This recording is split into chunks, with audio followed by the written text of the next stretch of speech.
अस्सलामुअलैकुम students of class matric and ninth. आज हम मैथ्स की नया चैप्टर स्टार्ट करेंगे। चैप्टर नंबर 6, इसका नाम है अलजेब्रिक एक्सटेंसेस।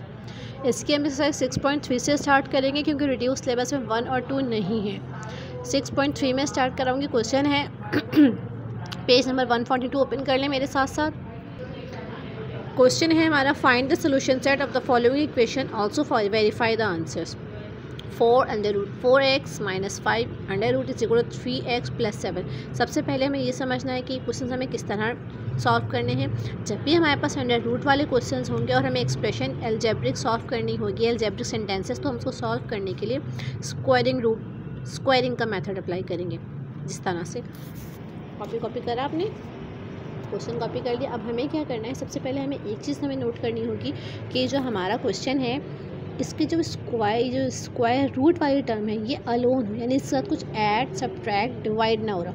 यानी हमारी स्क्वायर रूट वाली टर्म क्या है, ये पूरी, इसके साथ कुछ ऐड सब्ट्रैक्ट डिवाइड नहीं हो रहा।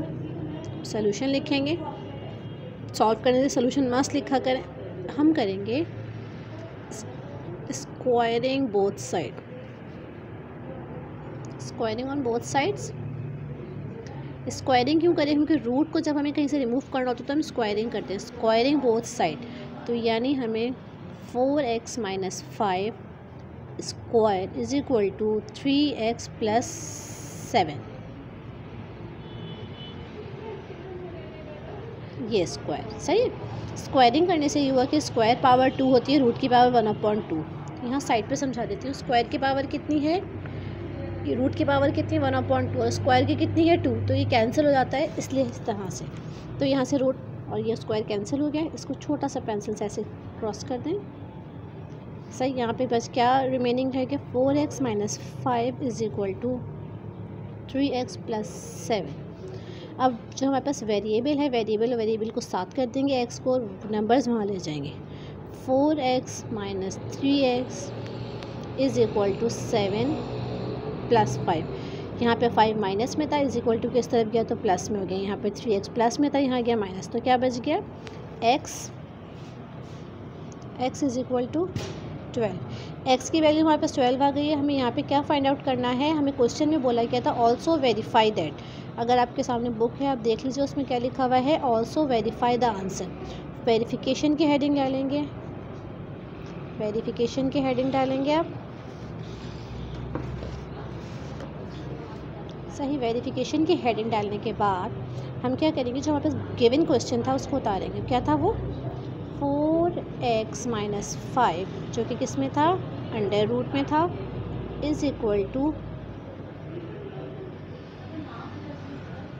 3x + 7। यही क्वेश्चन था हमारा।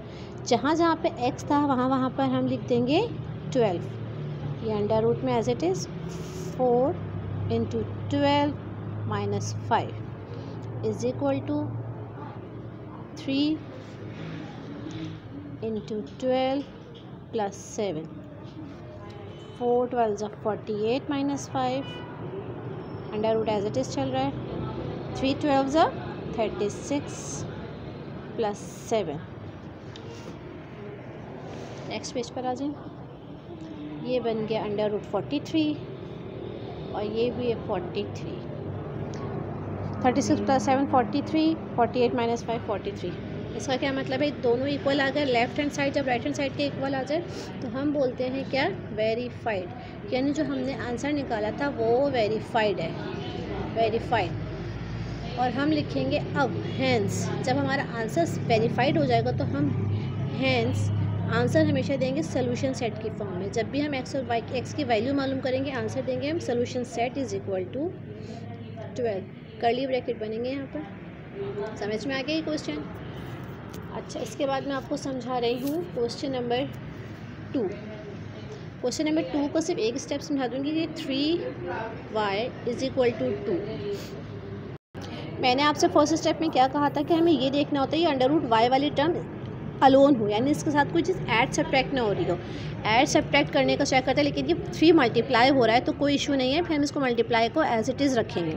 अगर यहाँ पर ये 3 प्लस हो रहा होता तो हम पहले उधर लेकर जाते, लेकिन ये मल्टीप्लाई हो रहा है तो हम इसको एज इट इज़ रखेंगे। हम करेंगे squaring on both side, 3y² 2²। y जो था उसके ऊपर अंडर रूट था तो ये कैंसिल हो गया, 3 पे स्क्वायर हो गया तो ये हो गया 9y इज इक्वल टू 4, तो y की वैल्यू क्या आ गई 4/9। देन हमें वेरिफिकेशन का स्टेप फॉलो करना होगा। जहाँ पे हमारे पास क्वेश्चन में y था वहाँ पर हमने 4/9 लिख दिया। 4 किसका स्क्वायर है 2 का, 9 किसका स्क्वायर है 3 का, तो ये 4 और 3 रूट से बाहर आ गए, 2 is equal to 2। Question number 3 समझा देती हूँ। क्वेश्चन नंबर 3 है under root z minus 8 is equal to 1। मैंने क्या कहा था कि अगर हमारे अंडर रूट की टर्म के साथ कुछ ऐड या सब्ट्रैक्ट हो रही है तो पहले हम उसे वहाँ लेकर जाएंगे फिर सॉल्व करेंगे। हमने क्या करा, -8 को वहाँ लेकर गए, हो गया +8, -8 यहाँ गया +8, under root z is equal to 9। अब यहाँ पर हमने करा स्क्वायरिंग करी, z is equal to 81। Same हमने क्या काम करना है, वेरिफिकेशन करनी है। जहाँ पर हमारा z था वहाँ पर हमने 81 रख दिया। 81 का मतलब क्या है, अंडर रूट 9। 81 किसका स्क्वायर होता है, किसका रूट, 81 का स्क्वायर किसका स्क्वायर बनता है 9 का, तो 9 हमारा हो गया, 9 minus 8 equal 1। Then solution set. Question number 4 under root y/3 minus 2 is equal to 3। मैंने आपसे कहा था जब भी कोई टर्म ऐड या सब्ट्रैक्ट हो रही होगी तो पहले हम इसको यहाँ लेकर जाएंगे देन स्क्वायरिंग करेंगे। सेम हमने यही करा। सबसे पहले हमने -2 को यहाँ लेकर गए, 3 + 2 हो गया 5, फिर 3 को वहाँ लेकर गए, y जब अलोन हो गया तो हमने स्क्वायरिंग करी। इस तरह से ये वेरीफाइड होकर हमारा आंसर बन गया।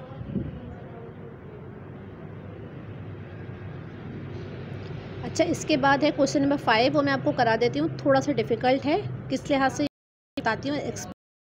4 तक समझ में आ गया होगा I hope. Solution set curly bracket में लिखना है, वेरिफिकेशन और सोल्यूशन की हेडिंग डालनी है, प्रॉपर काम होना चाहिए। क्वेश्चन नंबर 5 पे मूव करते हैं। This is our question number 5। Question number 5 है 4y + 2 + 13/6 इज इक्वल टू 2। अब हमारे पास जो 6 है ये इस पूरी टर्म से 4y से भी डिवाइड हो रहा है, 2 से भी हो रहा है, 13 से भी, तो हम सबसे पहले 2 को वहाँ ले जाएंगे। फर्स्ट स्टेप हमारा होता है सोल्यूशन लिखना। ये ऊपर की टर्म एज इट इज़ रहेगी, 4y + 2 + 13 इज इक्वल टू 2 × 6। ये 2 इधर चला गया, 6 ये बन गया, 4y + 2 + 13 रूट से बाहर है तो +13 रूट से बाहर ही लिखना है आपको। अब यहाँ पर क्या है, रूट के हमारी टर्म जो उसका ये वाली टर्म एक्स्ट्रा इसको वहाँ ले जाएंगे। 4y + 2 is equal to 12 - 13, under root अपनी जगह पे रहेगा। 4y + 2 is equal to -1। अब जब मैंने कहा था जब रूट की टर्म सेपरेट हो जाएगी तो हम उसको क्या करते हैं, squaring both side, squaring both sides. 4y + 2 का स्क्वायर इज इक्वल टू -1 का स्क्वायर। माइनस पे जब भी स्क्वायर आता है माइनस पॉजिटिव हो जाता है। 4y + 2 is equal to 1 square, इसको सॉरी स्क्वायर से अंडर रूट कैंसिल हो गया, 1। 4y + 2 is equal to 1।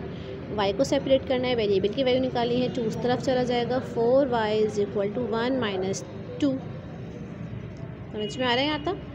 4y is equal to -1, बड़े की साइन लगेगी, y इज इक्वल टू -1/4। ये हमारा y आ गया है। हमें इसके बाद कौन सा स्टेप करना होता है, हमें इसके बाद करना होता है वेरिफिकेशन का स्टेप। वेरिफिकेशन की आपको हेडिंग डालनी है, वेरिफिकेशन की हेडिंग डालनी है आपको। क्वेश्चन को लिखना है 4 y की जगह पे +2 + 13 is equal to 2/6। Sorry for disturbance. 4 y की हमारी वैल्यू क्या आई थी, -1/4, ये लिख दिया आपने, इज इक्वल टू 2। ये 4 से 4 कैंसिल, तो हमारे पास अंडर रूट में क्या टर्म्स बच गई, -1 + 2 + 13 बाहर इज इक्वल टू 2/6। जब -1 और +2 कितना बन गया, 1 + 13, ये अंडर रूट में एज इट इज़ है, /6 इज इक्वल टू 2।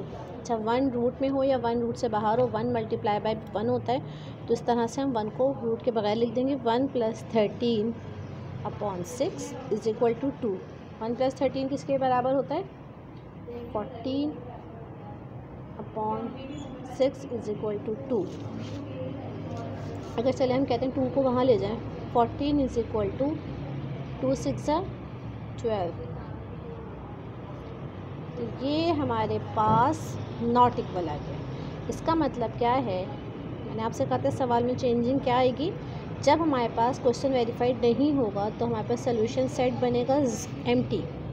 जब भी हमारे पास y की वैल्यू सोल्यूशन सेट में वेरीफाइड नहीं करेगी, नॉट इक्वल आएगी, तो सोल्यूशन सेट एम्प्टी बनेगा। बस इस क्वेश्चन में प्रॉब्लम थी, बाकी सारे क्वेश्चन सेम मेथड से हैं। थोड़ा सा समझा देती हूँ ताकि आपको आगे के क्वेश्चन की आसानी। क्वेश्चन नंबर 6 में मूव करेंगे। क्वेश्चन नंबर 6 में क्या करना है, इसमें दोनों तरफ स्क्वायर रूट है, बिल्कुल सेम क्वेश्चन है। स्क्वायरिंग ऑन बोथ साइड करेंगे, ये स्क्वायर से अंडर रूट कैंसिल हो जाएगा, -6 वहाँ चला जाएगा। 4 का square 16, y + 3 as it is, 16 वहाँ चला गया, ये मल्टीप्लाई होकर ये 16y हो गया, 16 3 = 48 हो गया। ये यहाँ पर इस तरह से सॉल्व होगा, ये वेरीफाइड होगा, इसलिए solution set. Question number 8, √y - 7 = -4। -4 सबसे पहले मैंने कहा अगर यहाँ पर हमारे पास अंडर रूट का कुछ ऐड सब्ट्रैक्ट होगी तो हम इसको वहाँ ले जाएंगे। ये -7 यहाँ पे माइनस था, यहाँ जाके +7 हो गया। यहाँ √y = 3, squaring on both side, SBS मत लिखिएगा, आप स्क्वायरिंग ऑन बोथ साइड ही लिखिएगा। Squaring on both side, √y = 3, 3 का स्क्वायर 9। यहाँ पे हमारे y की वैल्यू 9, y की वैल्यू 9 रिप्लेस करी तो हमारे पास आंसर आ गया ये 9। क्योंकि हमारा ये वेरीफाइड हो गया है तो हमने सोल्यूशन सेट में आंसर लिख दिया। Question number 7, 12x - 4 = 4x + 8। Squaring on both side करेंगे, जब स्क्वायरिंग ऑन बोथ साइड्स करेंगे तो यहाँ पर आएगा 12x - 4।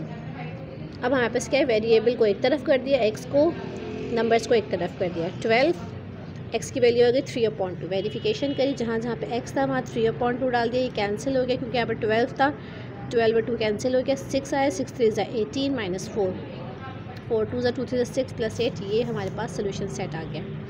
बहुत आसान एक्सरसाइज है, खुद से करेंगे, अच्छी से प्रैक्टिस करते रहेगा ताकि हमारी एग्ज़ाम्स की प्रिपरेशन भी होती रहे। This is the question number 9। पहले -1 को इस तरफ ले जाएंगे, +1 हो गया, 8 + 1 9, 9 को स्क्वायर करा ये, और 10 तो आप लोग खुद ही कर लेंगे, ज़रूरत भी नहीं है मुझे कराने की। बस एक क्वेश्चन था जो मैंने आपको बताया था इसमें वेरिफिकेशन नहीं होगी, बस उसको आपको वेरिफिकेशन का इशू रखना है कि वो ज़्यादा ज़रूरी था। इंशाल्लाह नेक्स्ट वीडियो में मैं एक्सरसाइज 6.4 कराऊंगी। इस एक्सरसाइज में कोई प्रॉब्लम हो तो you can ask me in the comments. वैसे मैंने आपको समझा दिया है, तो फिर मिलते हैं हम नेक्स्ट वीडियो में। Thank you.